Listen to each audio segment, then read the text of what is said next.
Selam, bir nevi terapiye hoş geldiniz. Ben manifest kelimesinden rahatsızlık duyan psikoloğunuz Zehra Güler.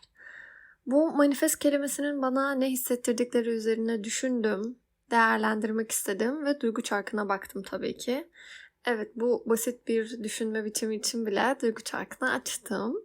Ve öfke çatısı altındaki rahatsız, hiddetli, kızgın, tepesi 60 kelimeleri sanırım manifest kelimesini duyunca hissettiğim şeyler.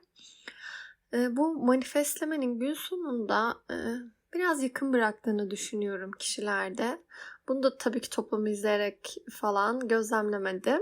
Seanslarımda gördüğüm şeyler bunlar yalnızca. Hayatta zengin olmak, istediklerine sahip olabilmek, dilediğin hayatı yaşayabilmenin yolunun yalnızca bizlerin elinde ve hatta düşüncelerimizde olduğunu söylüyor bu görüş. Ne kadar olumlu düşünürsek o kadar gerçek olacağını iddia ediyor. Şimdi bir de bunun tersine bakalım çünkü yıkıcı tarafı burada bence. Başımıza ne kadar kötü şey gelirse bizim düşüncelerimiz yüzünden gelmiştir. Evrene yeterince yüksek sesle dileklerimizi iletmemişizdir. Olumsuz cümleler kurarak talep etmişizdir isteklerimizi. Bu hem sınırlı becerileri olan insanın sonsuz bir kudreti olduğu inancını yaymak, hem de sahip olamadığımız kimi şeylerin asıl suçlusuna gözleri kapamak anlamına geliyor. Yaşadığımız olumlu olumsuz her şeyi kendimizden bilmenin tehlikesi çok büyük aslında. Elbette ki olumlu düşünmek kıymetli ama gerçekçi olmak bu da kıymetli aslında. Gazze'deki insanlar, Ukrayna halkının yaşadıkları, dövülen kadınlar, geçinemeyen aileler, afetzedeler, bütün bunların suçlusu, olumsuz düşünen kendileri mi yani? Ya da Avrupa halkının sahip olduğu haklar onların daha olumlu düşünmelerinden mi? Bu kadar kapsamlı düşünmeye bile gerek yok aslında. Kudretinizin bu kadar büyük olduğuna inanmak istediğinizde sahip olamadığınız her şey için kendinizi suçlamaya başlıyorsunuz. İstediklerinizi ve hatta ihtiyaçlarınızı alamamayı, yorucu bir işte çalışmayı, tırnak içinde iyi görünmemeyi, bir ilişkinin olmamasını, fotoğraflar çekinip göstermeye değecek bir hayatının olmamasının tek suçlusu siz oluyorsunuz. Bu da aslında çok yıkıcı bir ağırlık. Konuya manifestle giriş yaptık. Evet, çünkü hayata nasıl baktığımız düşüncelerimizi, ki düşüncelerimiz de çoğu zaman duygularımızı yönetiyorlar. Bu cümleden hemen sonra Anlamsız Duygularım serisinin 2. bölümüne başlıyoruz. Duygular üzerine düşünmeye başlayalı uzun zaman oldu. Buralardaysanız siz de bir süredir düşünüyorsunuzdur. İşleri biraz daha kızıştırmak için defterde tutmaya başladık. Bu defter bir haftalık deneyimde bile bende bir sürü şeyi değiştirdi aslında. Hayatımın daha karmaşık dönemlerinde yazmak bende neleri değiştirecek tahmin bile edemiyorum. Şimdi önce kendi deneyimlerimi, sonra da sıradaki adımlarımızdan bahsetmeye çalışacağım. Unutmadan bu bir kendine yardım podcast'i doğru fakat aynı zamanda benim yolculuğumu da anlatıyor. Sıkıcı bir yapılacaklar listesiyle duyguları konuşmak bana keyif vermeyecek ve keyif vermediği sürece de bu podcast işi sürdürülebilir olmayacak benim için. Devam ediyorum. Önce kendi deneyimlerim. Duygular üzerine yıllardır profesyonel olarak çalışan biriyim ve kendi duygularım üzerine de sık sık düşünüyorum. Harika bir arkadaş çevrem var. Her olayda neler hissettiğimizi masaya yatırıyoruz. Kısacası duygularım hakkında oldukça fazla fikrim var. Peki nasıl oluyor da bir haftalık deneyim bana kendimle ilgili yeni şeyler öğretebiliyor? Açıkçası beni çok şaşırttı bu iş. Günlük tuttuğum süreçte hayatım stabil geçti ve buna rağmen kendimde daha önce üstüne düşünmediğim şeyler keşfettim.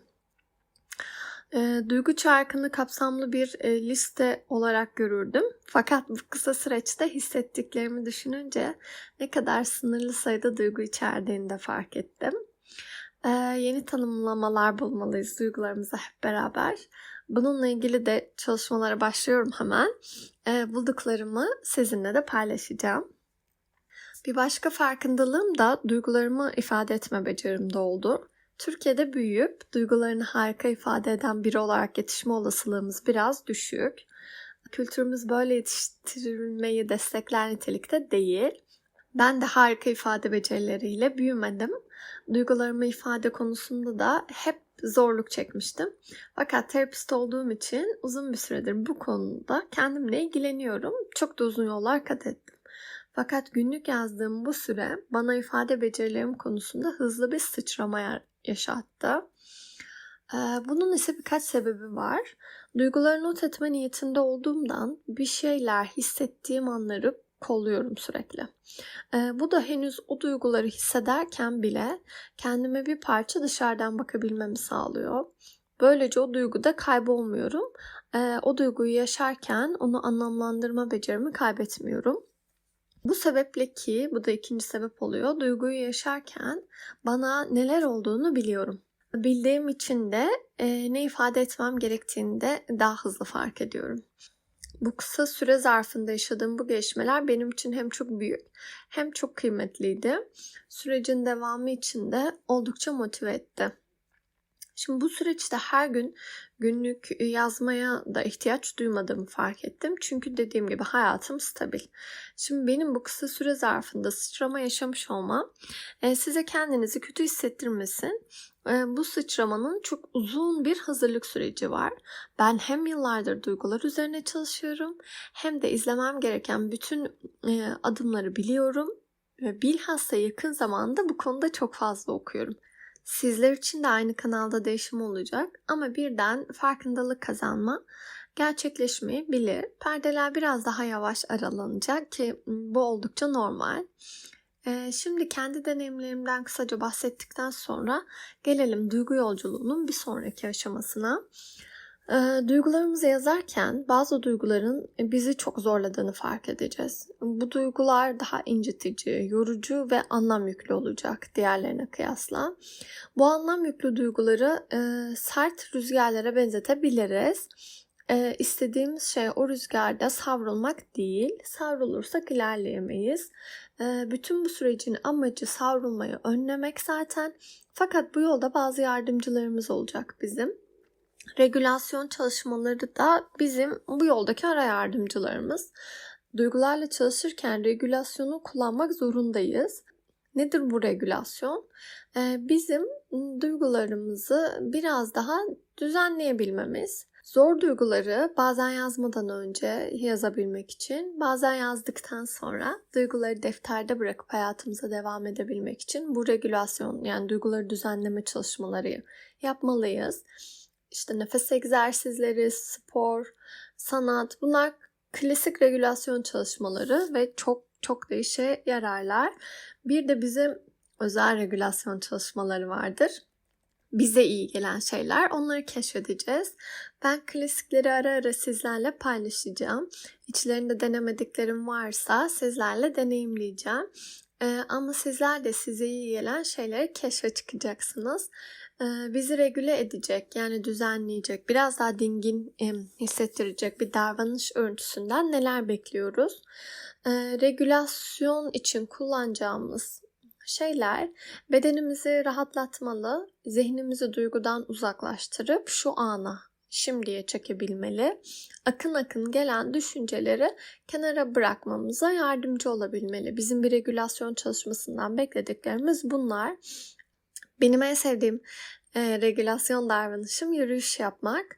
Yürüyüş olmazsa, eğer yapamayacak durumdaysam, küçük eşyaların olduğu bir çekmeceyi düzenlemek, telefon ya da bilgisayarımda oyun oynamak ya da temizlik, yemek yapmak. Sizlere iyi gelen rutinler neler? Bu hafta biraz da onları arayarak geçirmenizi istiyorum. Eğer duygularınızla çalışırken kontrolün elinizden kaydığını hissederseniz lütfen orada durun. Bunun sık tekrarlandığını düşünüyorsanız da lütfen terapi desteği alın. Duyguların bize ne anlatmak istediğini ilerleyen zamanlarda konuşacağız. Lütfen videoları peş peşe dinlemeyin. Adımlarımızı sırayla atmak bizi ileri götürebilir. Bütün adımları öğrenip sonrasında zıplamaksa pek bir işe yaramaz. Geçen sefer yaptığım gibi bir kapanış aydınlanmasını sizinle paylaşıp gidiyorum. Arkadaşlarımın, yakın çevremin podcast'le haşır neşir olduğumdan pek haberleri yok. Onlar da sizlerle ilk kez dinlediler. Önceden olsa onlara danışmadan, dinletmeden yayınlamazdım. Bu çok da doğru bir davranış olurdu. Eşim, terapist arkadaşlarım, yakın dostlarım hepsinin harika fikirleri var. Onlara danıştığımda yaptığım iş kusursuzlaşıyor. Ama sorun da benim için tam burada başlıyor. Ne kadar çok danışırsam o kadar düzeltmek istiyorum.